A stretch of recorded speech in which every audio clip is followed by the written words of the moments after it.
তার মধ্যে একটা খুব প্রিয় ডায়লগ আছে যেটা আমি নিজে সৃজলা হিসাবেও খুব মানি।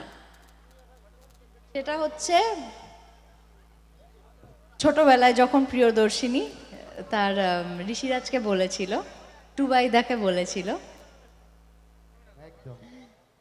তো এবার ছোটবেলায় প্রিয়দর্শিনী তার টুবাইদাকে বলেছিল,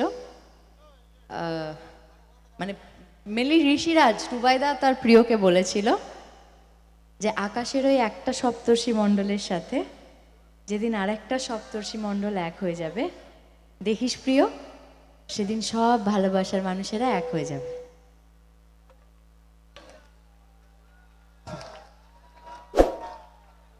আর ভালোবাসা যদি সত্যি হয়, আর ভালোবাসার টান যদি অমোঘ হয়, তাহলে যতই কঠিন দিক আসুক না কেন, সেই দুটো মানুষ এক হবেই। এটা কিন্তু আমিও মানি, তোমরা মানো তো?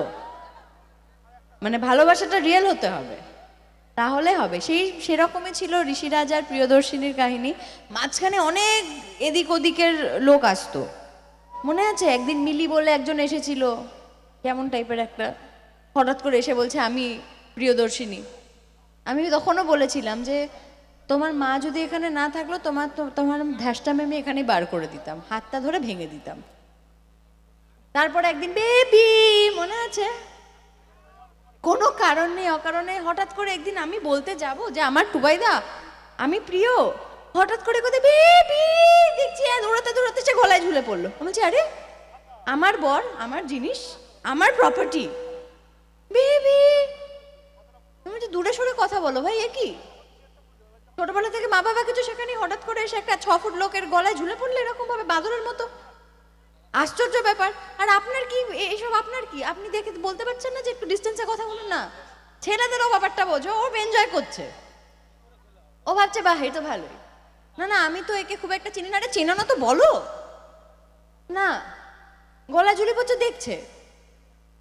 সে আরেক ছিল, এরকম 2-3 জন ছিল জীবনে, যারা সবাই সরে শেষ অবধি প্রিয়দর্শিনী আর টুবাইদা এক হতে পেরেছে বারবার বারবার। কিন্তু সেই জার্নি যতদিন না মনে হয় দুটো মানুষ মরে যাচ্ছে, চলতেই থাকবে। তারা এরকম বিপদ আপদ আসতেই থাকবে, এরকম মিলি আর বেবির মতন অনেক অনেক ডায়ন চুড়েল এরা আসতে থাকে। তারপরে আস্তে আস্তে সেগুলো কেটে যায় আমার মনে হয়। ঠিক আছে, আমি পরের গানে যাই এখন, নাহলেই গল্প শেষ হবে না।